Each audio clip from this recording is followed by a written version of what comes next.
Glasgow, first Champions Cup game, and the first time you've gone into a Champions Cup game as Champions of England. Does that change your focus, change the pressure on you? No, it doesn't change the focus. I mean, our focus has always been to kind of get into the Champions Cup and hit it as hard as we can.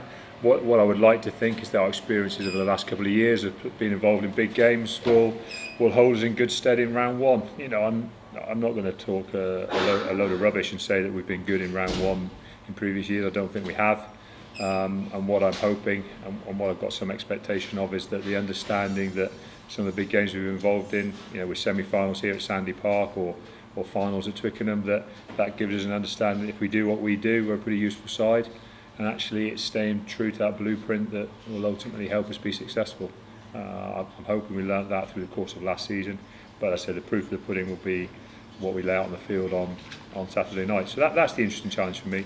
I'm not setting any big targets for the 6 pool games, other than I've said to the lads I want to see 6 extra Chiefs style performances, and that will in itself show an improvement in how we performed in Europe in the past. What do you make of Glasgow? You know, 6-0 start to the season. They've come back from South Africa with a good win out there.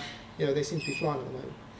Yeah, I mean it is a little bit difficult to judge because the Premiership has been flat out this first 6 rounds, and I think everyone's aware of that.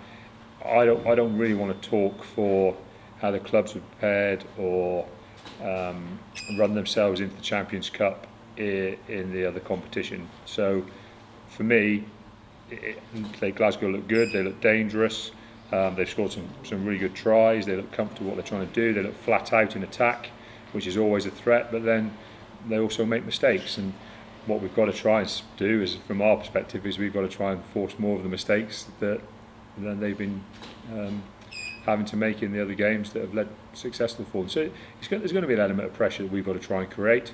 Obviously, we want to give them some headaches that they're going to have to try and deal with. I think it'll be quite an interesting contrast in styles, because although we like to play, we also like to think we can create some pressure defensively. So I think it'll be a very interesting game. But the biggest thing for me is I'm more interested in our mindset and our emotional state than I am anything else, and that's been very much our focus this week.